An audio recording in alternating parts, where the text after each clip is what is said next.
በስመ አብ ወወልድ ወመንፈስ ቅዱስ አሐዱ አምላክ አሜን። የጌታ መስቀል ይሄ ነው። በዓለም ላይ የምትኖሩ ኦርቶዶክሳውያን እግዚአብሔር ልጆች ሰላም እግዚአብሔር ይብዛላችሁ። መጋቢት 10 ቀን እንደ ኢትዮጵያ ኦርቶዶክስ ተዋሕዶ ቤተ ክርስቲያን የጌታ መስቀል ከ300 ዘመን በኋላ የተገኘበት ዕለት ነውና ለዚህ ታላቅ ዕለት እንኳን አደረሰን አደረሳችሁ። ሶስት ነገሮችን አጠር ባለ መልኩ እንመለከታለን። የጌታ መስቀል ይሄ ነው። ይህንን የተናገረችው እሌኒ የምትባል እናት ናት። እሌኒ የምትባል እናት እግዚአብሔር የወደዳት እግዚአብሔር ደግሞ በእውነት ከፍ ከፍ ያደረጋት ናት። ስለ ማንነቷ ነገረ መስቀሉ ላይ ስለ ቅድስት እሌኒ የሚነገረው ታሪክ እንዲህ ይላል። እሌኒ አይሁዳዊ ሴት ስትሆን ልዩ ቦታዋ ሮሃ፣ ባሏ ተርቢኖስ ይባል እንደነበረ፣ ተርቢኖስ በስሙ ተርቢኖስ የሚባል የዕንቁ ሐብል መስታወት ያለው ሰጧት እንደነበረና ሸልሟት እንደነበረ ታሪክ ይናገራል። እና ባሏ ነጋዴ ነበረ። በዚያን ወቅት የነበረ የንግድ መስመር ባህር አቋርጠው የብስ ተሻግረው ባህር አቋርጠው ሄደው ነግደው ይመጡ ነበርና እንግዲህ ከጓደኞቹ ጋር ሄዶ ነግዶ ተመልሶ ሲመጣ ዘመኑ በዝቶ ነበርና ከመካከላቸው አንዱ ባህሩን አልፈናል፣ የብስ ረግጠናል፣ ስለዚህ ምናልባት ሴቶቻችን ወስልተው ከሆነ ነጋዴያን መጡ ደረቁን ረገጡ የሚል መልእክተኛ እንላክ አዋጅ እናስነግር ብለው ሲነጋገሩ ተርቢኖስ ያው እንግዲህ በሚስቱና በእሱ መካከል ያለውን መተማመንና የትዳር ማንነታቸውን ጥንቅቅ አድርጎ ያውቅ ስለነበረ አይ የኔ ሚስት ነጋሪም አዋጅ ነጋሪም አያስፈልጋትም፣ ተጠንቅቃ እንደምትጠብቀኝ አምናለሁ አለና ተናገረ ይላል። በአንዱ ነጋዴ ላይ ሰይጣን አደረበትና ያንተ ሚስት ከማን ትበልጣለች? የሁላችንም እኮ ስልተዋል ማለት አይደለም። ነገር ግን መቀስቀሻ የዛለ ካለ እንዲነሳ፣ የረሳ ካለ ደግሞ እንዲያውቅ፣ የተኛ ካለ እንዲነሳ ለማስታወስ እንጂ ሁሉም እኮ ከዚህ ውስጥ አለ ማለታቸው ላይ ነው። ነገር ግን ያንተ ማናት? እኔ ከእሷ ጋር አድሬ ብመጣ አውቂያት ብመጣ ምን ትሰጠኛለህ አለው። አይ 6 ዓመት የነገርኩበትን ንግዴን እሰጥሃለሁ አለው። ሄደና በሩ ላይ አንኳኳ። ሰራተኛዋ ከፈተችለት። እሌኒ ፈልጌ ነው አለ። እሌኒን አገናኝ ሲላት ሮጣ ሄደችና ሰው ይፈልግሻል ስትላት አይ ይህን ያክል ዘመን 6 ዓመት ከግቢ ወጥቼ ከአጥር ወጥቼ ከበር ወጥቼ በቻቃለሁኝ አትወጣም ብለሽ ንገሪው ተመልሶ ይሄድ አለቻት። ሄደችና አልወጣም ከወንድ ጋር ከተገናኘች ከባሏ ውጭ የለም፣ ለዚያውም 6 ዓመት ነው፣ ከዚያ ውጭ ወጣ አታውቅም ስትለው ከእሷ የምፈልገው ነገር አለና ለአንቺ ብር ልክፈልሽ፣ ምልክት በእሷና በባሏ መካከል ያለ አንድ ነገር አምጪልኝ እባክሽ ይላታል። በአጭሩ ነጋዴያን መጥተዋል፣ ደረቁም ነግጠዋል እየተባለ ነውና ተነስ ሻወር ውሰጂ አለችና ወደ ሻወር ቦታ ወስዳ ታጥባ ወደ ውስጥ ስትገባ የሸለማትን ሽልማት ሰርቃ ማለት ነው ወስዳ ብር ተቀብላ ሰጠችው። ያንኑ ዘህዶ አድሬ መጣሁኝ አለ። ከዚህ በኋላ አሳያቸው። ያንተ ነው አይደለም ሲሉት የኔ ነው አለ። እውነት ነው አድሬ መጣሃል አለ። ነገር ግን ተሰርቆ ነው፣ በስርቆት የተገኘ ነው፣ በሰራተኛዋ ነው። እንዲህ ታሪክ ምንድን ያለው? ሶምሶን በጥጃዬ ባላረሳችሁ እንቆቅልሽን ባልፈታችሁ ብሏል። ሚስቱን አጨናንቀው ይዘው እነዚህ አይሁዳውያን ያንን እንቆቅልሽ እንዲነግራትና እንድትነግራቸው አስደርገው ራሱ የነገራትን እሷ ነግራቸው ለእሱ ቢነግሩት በጥጃዬ ባላረሳችሁ እንቆቅልሽን ባልፈታችሁ አለ። ሰራተኛዋን ባላታለለ፣ ሰራተኛዋን ባልገዛ ይህንን ወርቅ ባላገኘው ነበረ፣ ይህን መስታወት ባላገኘው ነበረ። ነገር ግን በገንዘብ ገዝቶ ይዞ መጣና ከእሷ ጋር አድሬያለሁ አለ። ዛሬም በሀገራችን ላይ እንዲህ አይነት ትዳር ለመፍታት፣ ሰው ከሰው ጋር ለማጣላት፣ ለማለያየት። አዎ በገንዘብ የማይሰራ ስራ የለም። በገንዘብ የብዙ ሰዎች ትዳር ተፈቷል። የብዙ ሰዎች ፍቅር ቀዝቅዟል። የብዙ ሰዎች አብሮ መኖር ተበትኗል። የብዙ ሰዎች ሰላም ደብዝቷል። በገንዘብ ማለት ነው፣ በየሰይጣን አሰራርና ስራ። ከዚህ በኋላ ተናደደ፣ ወደ ቤቱ ገባ። ሁሉም እየተደሰቱ ወደ ቤታቸው ገብተው በየቤቱ ድለቃ፣ ጨዋታ፣ ፌስታ፣ ደስታ ሲደረግ ተርቢኖስን ገባና አዘነና ቁጭ አለ። ሙነ ነው ስትለው 6 ዓመት የነገርኩበትን ማይበል ወሰደብኝ አለ። ማይበል አልወሰደበትም ግን አለ እና ምን ችግር አለ እንኳን አንተ ሰላም መጣህ። አያችሁ በሱ ውስጥ አሁን ሌላ ኃይል መጣ። ዲያብሎስ ከዚያ ከሰውየው ላይ ተነሳና ወደ ማን መጣ? ወደ ተርቢኖስ መጣ። በችግሩ ገባ፣ በመከራው ገባ። አየው በፍቅረናዊ ገባ። እንዲህ አደረገችኝ አለና ከዚህ በኋላ እሷ ውስጥ ያለው ግን እግዚአብሔር ስለሆነ፣ እሷ ውስጥ የበቀለው እግዚአብሔር ስለሆነ፣ እሷ ውስጥ ያለው ኃይለ እግዚአብሔር ስለሆነ እሷ ምን አለች? አይ ምን ችግር አለ እንኳን አንተ ሰላም መጣህ እንጂ ያንተም ዘመድ የኔም ዘመድ አለን፣ እነሆ ከዘመዶቻችን ተቀብለን እንኖራለን፣ ወደፊት ትነግዳለህ አለች። አይ በከበርኩበት ተዋርጄ በሰጠሁበት ደግሞ ለምኜ መኖር አልችልም፣ ወደ ሌላ ሀገር እሰደዳለሁ አላት። ዘአስተጻመረ እግዚአብሔር ኢይፍልጥ ሰብ ወኢይሌሊ፣ እግዚአብሔር አንድ ያደረገውን በቃሉ ሰው አይለየውም። ይልቁንም ደግሞ እግዚአብሔር በቃሉ አንድ ያደረገንን ሀብትና ንብረት ገንዘብና ቁስ ሊለየን አይችልም አለችው። እንግዲህ አሳብረን እንዳለና መርከብ ሳጥን አሰርቶ በሳጥን ውስጥ አደረገና ወደ መርከብ ገቡ። ለምን ካርሽኝ ያለና ያንን መስታወት አወጣና ሳያት፣ አይ ይህን ሰራተኛ የሰራችው ስራ እንጂ ሰውየው መልኩንም አላውቀውም አላየሁትም። ሻወር ታጥቤ ስገባ ሰርቃ መጣ ሰጠዋለች አለችው። ስራሽ ይከተልሻልና ወደ ባህር ጣላት። በአጭሩ ቁንስጣጌ ወደሚባል ሀገር ሄደና ሳጥኑ ወጣ፣ ባህሩ ተፋ። እዚያ ቁንስጣ የሚባል ንጉሥ አገባችና ቆስጠንጢኖስን ወለደች። ልጄ ክርስቲያን ከሆነልኝ፣ እዚህ ላይ ነው እንግዲህ ክርስቲያን ካደረክልኝ እግዚአብሔር ሆይ ወደ ባለቤቴ ወደ አሕዛብ እንዳይሄድብኝ ወደ እኔ በኩል እንዲሆን ልጄን ክርስቲያን ካደረክልኝ በጎልጎታ የተቀበረውን መስቀልህን በቀራንዮ የተሰቀልክበትን ሄጄ አወጣለሁ ብላ ተሳለች። አዎ ይህን ስለቷን እግዚአብሔር ሰማት። እግዚአብሔር አምላክ የሁላችንንም ስለት ይስማል። የሮም ክርስቲያኖች እነሆ መከራ በዝቶባቸው ለ300 ዘመን ዲዮቅልጥያኖስ፣ መክስሚያኖስ የሚባሉ ነገስታት ተነስተው ግራ ሲያጋቧቸው መከራ ሲያበሏቸው ነበርና ከእሌን የተወለደው ልጅ እያደገ ሲሄድ አባቱ ዛሬ በሀገራችን ገጠር ከሆነ አባት ለልጁ መሬት ቆርሰው እንደሚሰጠው፣ ነጋዴም ከሆነ አባት ለልጁ ወረት እንደሚሰጠው ቁርስጣ የተባለው ንጉሥ ለልጁ ለቆስጠንጢኖስ እያደገ ሲሄድ ምን ሰጠው ማለት ነው? ቁስጥንጥንያ የምትባለዋን ሀገር ሰጠው ማለት ነው። ይችን ሀገር ሲሰጠው የሮም ክርስቲያኖች ቁስጥንጥንያ ላይ የነገሰው ቆስጠንጢኖስ የእሌኒ ልጅ እንደሆነ አውቀው መከራ ቢያቀልልን ይልቁንም ቢታደገን ነፃ ቢያወጣን ብለው እነሆ ምን አደረጉ ነው የሚለው የዓይናቸውን እንባ በብልቃጥ አድርገው የተሰበሩትን መስቀሉንና የተቃጠሉትን የመጻሕፍት ቁንጽጻይ ደግሞ በማዳበሪያ በቆማዳ አድርገው ቋጥረው ለቆስጠንጢኖስ ላኩለት። የተጻፈውን ደብዳቤ አነበበ። የተሰበረውን መስቀል አየ። የተቀደደውን መጽሐፍ አየ። እንባቸውን በብልቃጥ ሞልቶ አየ። ምን አድርጌ ልርዳቸው አለና አሰበ። ለዚህ ነው ሰሎሞን ምን ይላል? የልብ ዝግጅት ከራስ ነው፣ የምላስ መልስ ግን ከእግዚአብሔር ነው ይላል። ለመርዳት አንድን ነገር ለማድረግ እኛ ካሰብን እግዚአብሔር ያከናውነዋል። ቤተክርስቲያን ለመስራት ካሰብን፣ ምጽዋት ለመስራት ካሰብን፣ ወንጌል ለማስተማር ካሰብን፣ ድሃውን ለመርዳት ካሰብን፣ ገዳም ለመሄድ ካሰብን እኛ ከልባችን እናስበው፣ እግዚአብሔር ያጠናቅቀዋል፣ እግዚአብሔር ይፈጽመዋል። ለዚህ ነው የልብ መዘጋጀት ከራስ ነው፣ ዝግጅት ከራስ ነው። የምላስ መልስ ግን ከእግዚአብሔር ነው። ምን ማለት ነው?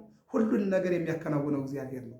እንደ ነህምያ እግዚአብሔር ይፈቅዳል፣ እግዚአብሔር ያከናውናል፣ እኛ ልጆቹ ተነስተን እንሰራለን ብሎ ማንኛውም ነገር ተነስቶ መስራት መቻል ነው። ይህን ነው የሚለው። ከዚህ በኋላ ሌሊት ተኛና በጸፍጸፈ ሰማይ ህልም አለመ። እንዲህ ይላል ኒቁስጣጣኑ ኢን ሆክ ሲግኖ ቢንክስ ኢንቱተ ሲማኖ ኒክ ሲስ ይላል። ይሄ ዕብራይስጥ ነው። ወደ ልሳነ ግዕዝ ሲመለስ ወበዝንቱ ትምህርተ መስቀል ትመውፀረከ በሰማይና በምድር መካከል በጸፍጸፈ ሰማይ ባየኸው የመስቀል ምልክት የመስቀል ቅርጽ የብርሃን መስቀል ዲዮቅልጥያኖስ መክስምያኖስ የተባሉ የአሕዛብ ነገሥታት ድል አድርገህ የሮም ክርስቲያኖችን ነፃ ታወጣለህ፣ ጣዖታትን ትዘጋለህ፣ አብያተ ክርስቲያናትን ትከፍታለህ። አዎ ነገር ግን በጦርህም በፈረሱም በበቅሎም ፊት ይህን መስቀል አመሳቅለህ ያዝ። ዛሬ በፈረስ ላይ በበቅሎ ልባብ ላይ ፊት ላይ የምናየው መስቀል ከዚህ የመጣ ነው። አዎ ዛሬ በመቋሚያ ዛሬ በጸናጽል ላይ አዎ ዛሬ በልብስ ላይ በልብሰ ተክህኖ ላይ በቆብ ላይ የምናየው መስቀል ከዚያ ቀጥሎ የመጣ ነው። ይህን አድርጋል ተነሳና ይህን አድርጎ ሄዶ የሮም ክርስቲያኖች ደግሞ ጦርነቱን ሰምተው ማን ድል ያደርጋል እያሉ እየጸለዩ በጸሎት እየረዱ እሱ ሄደና ሁለት ነገሥታትን ዲዮቅልጥያኖስ መክስምያኖስን ድል አደረገና ሮም ከተማ ሲገባ የሮም ክርስቲያኖች ነጠላቸው ላይ መስቀል ዘንባባውን አመሳቅለው አዎ ሲያገኛቸው ይላል በሰማይ ያየው በእሱ ጦርና ፈረስ ላይ ያለው ሮምን ክርስቲያኖች ላይ የተመለከተው መስቀል ወደ ውስጡ ገባና ክርስትናን ተቀበለ ይላል። ክብርና ምስጋና ለመድኃኒዓለም። ከዚህ በኋላ እሌኒ እናቱ ልጅ ሆይ አለችው። አቤት አላት። ስለት አለኝ።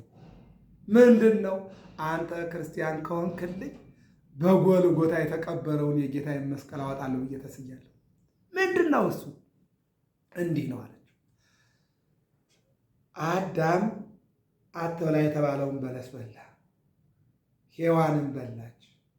ከገነት ወደ መሬት ገነትን ያክል ቦታ እግዚአብሔርን ያክል ጌታ አጠው። ለ5500 ዘመን የሰው ልጅ ወድቆ ተጠቅጥቆ ይኖር ነበር። ዳግማዊት ሔዋን ከሐና ከኢያቄም ተወለደች። በ15 ዓመቷ ኢየሱስ ክርስቶስን በቤተልሔም ወለደችው። አምላክ ሰው ሆነ፣ ሰው አምላክ ሆነ። የተወለደው አምላክ በዚህ ዓለም ላይ እየተዘዋወረ አስተማረ። የዕዳ ደብዳቤ በዮርዳኖስ ተገይቶ ተጠምቆ እንደ ሰውነቱ ተረግጦ እንደ አምላክነቱ እንደ ሰም አቅልጦ አጠፋ።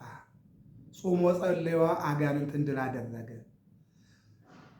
እየተዘዋወረ ሲያስተምር የቃሉ ትምህርት የእጁ ታምራት ዓለምን ገዛ፣ ዓለምን ነፃ ወጣ።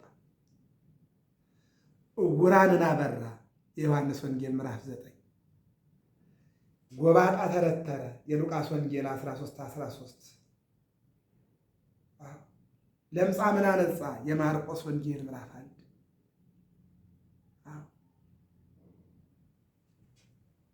እጁ የሰለለ ነፃ ወጣ። የማቴዎስ ወንጌል ምዕራፍ 12 ሰውነቱ ድብልብል ብሎ ያበጠ።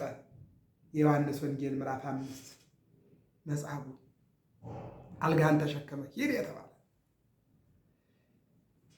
በሁለት ዓሣ በ5 እንጀራ 5000 ሕዝብ አጠገበ። ባስተማረው ትምህርት በፈጸመው ተአምራት አይሁድ በምቀኝነት ተነስተው ገርፈው ሰቅለው ቸንክረው ገደሉት። ይህ አምላክ በጎልጎታ ተቀብሮ 3 ቀን አደረ። በ3ኛው ቀን ተነሳ። በ40ኛው ቀን ወደ ሰማይ አረገ። መስቀሉ ተጥሎ ይኖር ነበረ። አይሁድ ዓላማቸው ከተሳካላቸው በኋላ መስቀሉን እንዳልባሌ ነገር ወረወሩት። ዓላማችን እሱን መግደል ነው፣ ዓላማችን እሱን ማጥፋት ነው። ተሳክቶልናል። ስለዚህ ኃጢአተኛ መስቀል ምን ያደርግልናል አሉና አወረወሩት። ነገር ግን መስቀሉ የክርስቶስ ሥጋ የተቆረሰበት ደሙ የፈሰሰበት ስለነበረ እግዚአብሔር አይምሯቸውን የመለሰላቸው በሽተኞች እየሄዱ አይነ ስውሩ ሲነካው አይኑ ይበራል፣ ጎባጣው ሲነካው ይተረተራል፣ ለምጻሙ ነፃ ይወጣል። ይህን ሲያዩ አይሁድ ዳግም ለምቀኝነት ተነሱ። እሱን ተመቅነው ሰቅለው ገደሉት። እንደገና የተሰቀለበት መስቀል ደግሞ እንዴት ሙት ያነሳል፣ እንዴት ለምጻም ያነጻል፣ ዕውር ያበራል ብለው ትልቅ ጉድጓድ ቆፍረው ቀብረውታል አለችና የ300 ዘመን ታሪክ በ10 ደቂቃ ለልጇ ነገረች። እናቶቻችን በዓለም ላይ ያላችሁ የክርስቶስን ታሪክ፣ የቅዱሳንን ታሪክ፣ የእግዚአብሔር ውለታ እናት መምህር ናትና እናት አሳዳጊ ናትና እንድታስተምሩ ሊን ይችላል። አሁን ልጅ አለችው መስቀሉን ፍለጋ ልሄድ ነው አለችው። አዎ መስቀሉን ፍለጋ ልሄድ ነው ፍቀድልኝ አለችው። ስለት አለኝ አንተ ኦርቶዶክስ ከሆንክልኝ የጌታዬን መስቀል ጎልጎታ ወድጄ ላወጣ ተስያለሁኝ። አንተ ኦርቶዶክስ ነህልኛል። የሮም ክርስቲያኖችን ነፃ ወጣሃቸዋል። አዎ ቤተ ጣዖትን ዘግተሃል፣ ቤተ ክርስቲያንን ከፍተሃል። አባቶች ደግሞ ክርስትናቸውን እንዲያስፋፉ፣ ቅዳሴያቸውን እንዲቀድሱ፣ ወንጌል እንዲያስተምሩ፣ ሃይማኖታቸውን እንዲያሳውቁ አዎ ፈቅደሃል። ስለዚህ የቀረኝ የተቀበረውን መስቀል ማውጣትና እንደገና አብያተ ክርስቲያናት 7 አብያተ ክርስቲያናት በኢየሩሳሌም አሰራለሁ ብያለሁና ያንን ላከናውን ነውና ልጄ ሆይ ፍቀድልኝ አለችው።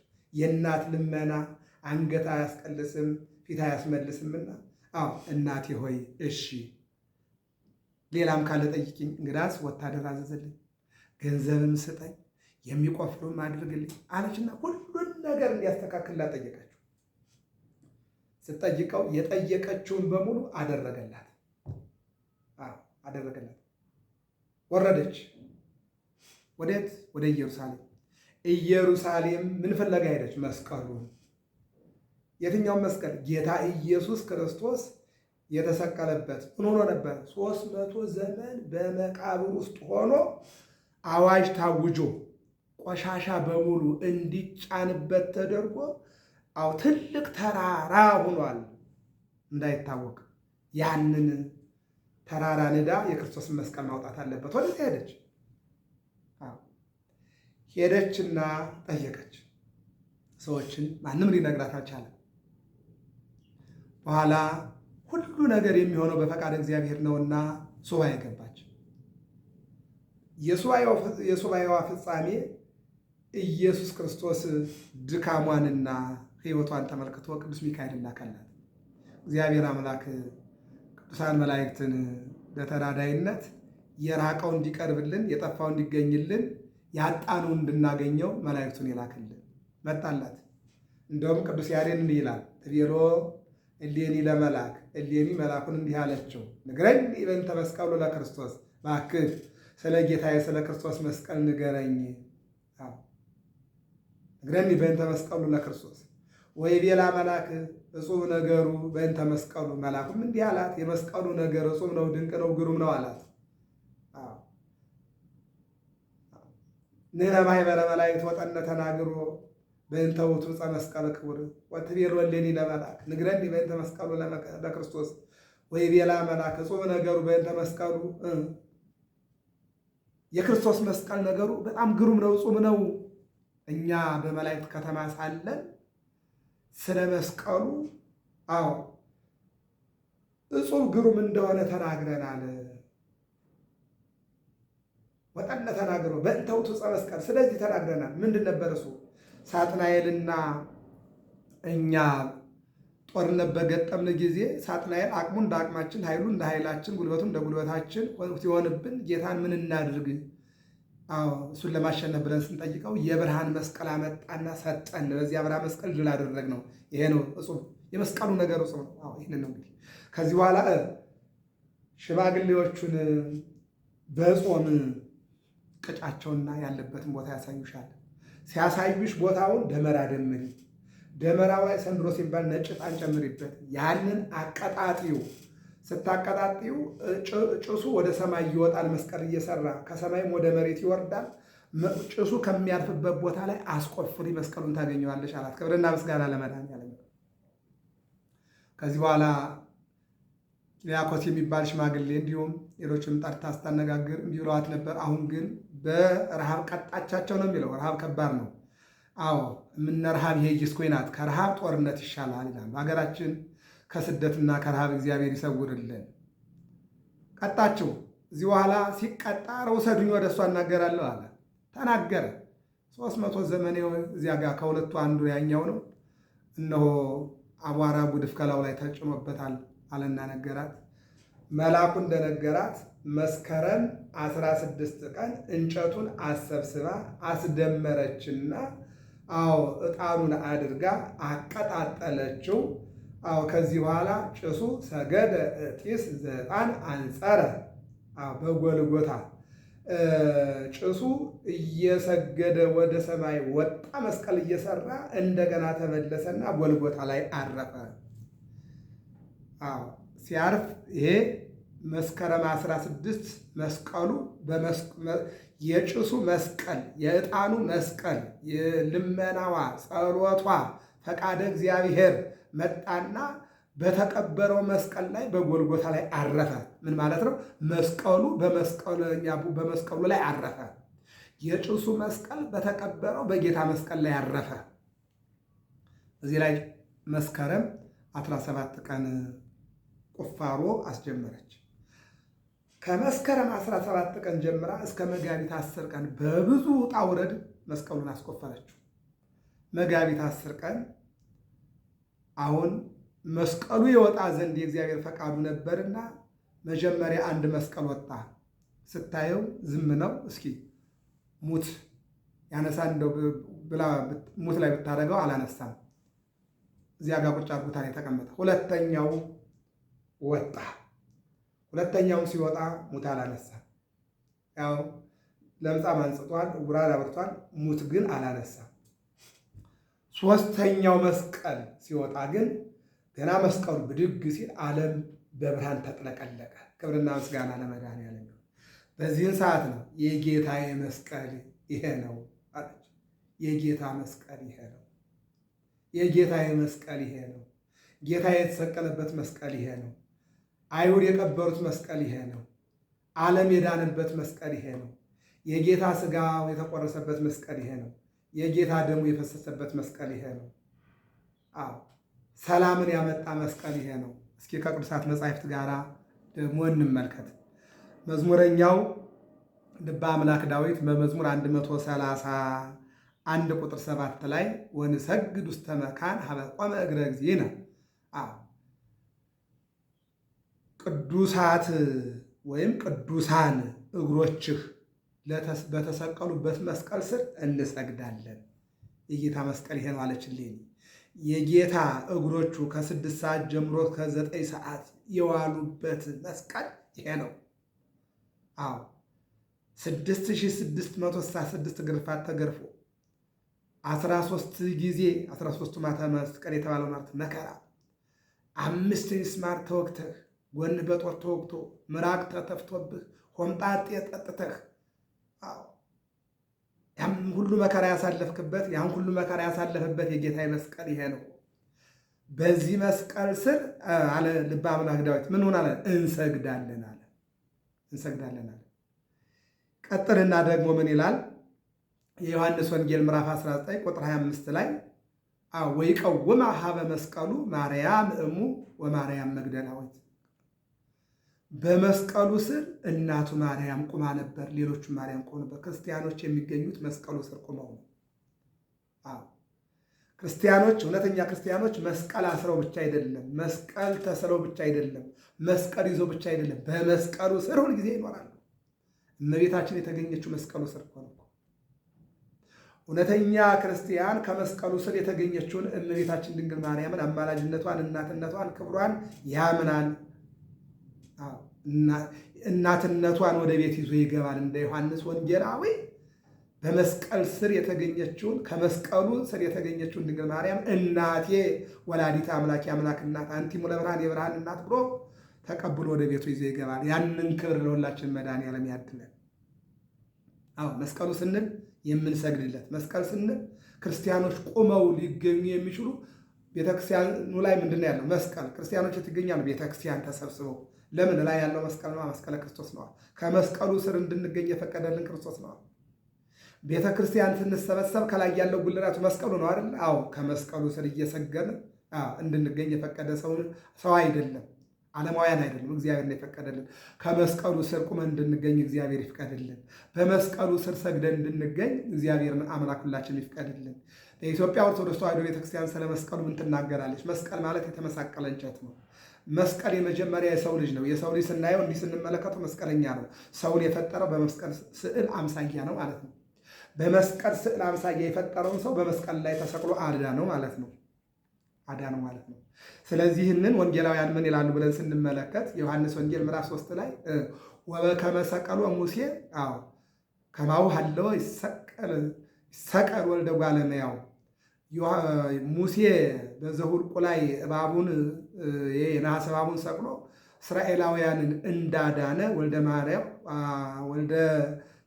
ወይም ደግሞ የድንግል ማርያም ልጅ ኢየሱስ ክርስቶስ በመስቀል ላይ ተሰቅሎ ዓለሙን ያድን ዘንድ ይገባዋል። ዓለሙን እንዲሁ ስለወደደው ከስራው አይደለም፣ ከበጎነቱ ከደግነቱ አይደለም። እግዚአብሔር ዓለሙን እንዲሁ ስለወደደ እንዲሁ ወዶን ነው የተሰቀለልን እንጂ ከኛ ስራ አይደለም። እንዲሁ ስለወደደን ዛሬ የሚያኖረን እንዲሁ ስለወደደን ነው እንጂ ሰው ዛሬ የሚወደድበት ምንም ባህሪ የለው።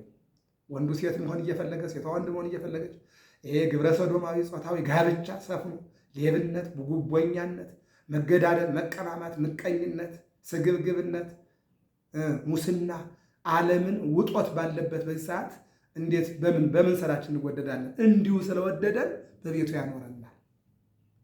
እንዲሁ ስለወደደን ሌላ። ስለዚህ እንዲሁ ስለወደደን ይሰቀል ዘንድ ይገባዋል፣ ተሰቅሎ ዓለሙን አዳነ። ይህን ይላል ዮሐንስ ወንጌላዊ ማለት ነው። ዮሐንስ ወንጌላዊ ይህን ይላል።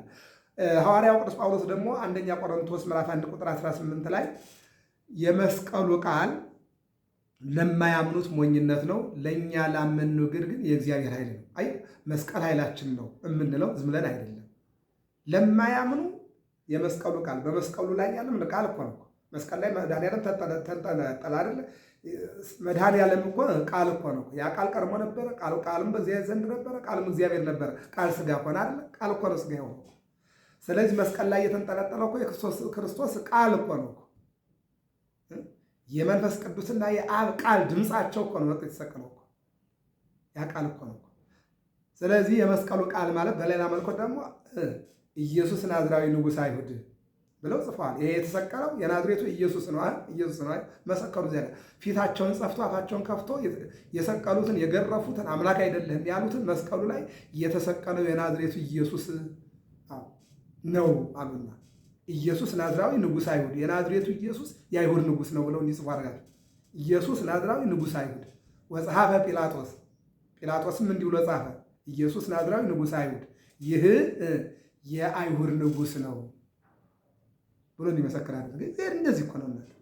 ወደህ ከመሰከርክ ታድልሃል። እግዚአብሔር ግን ደግሞ ፊትህን ጸፍቶ አፍን ከፍቶ እንድትመሰክር ያደርጋል ማለት ነው። ስለዚህ ምን አለ ቅዱስ ጳውሎስ?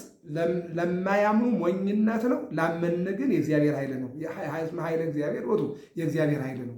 ያው ሰረገላ ያላቸው በሰረገላ ይመካሉ፣ ፈረስ ያላቸው በፈረስ ይመካሉ። እኛ ግን ኃይልን በሚሰጠን ከፍ ከፍ እንላለን አለ።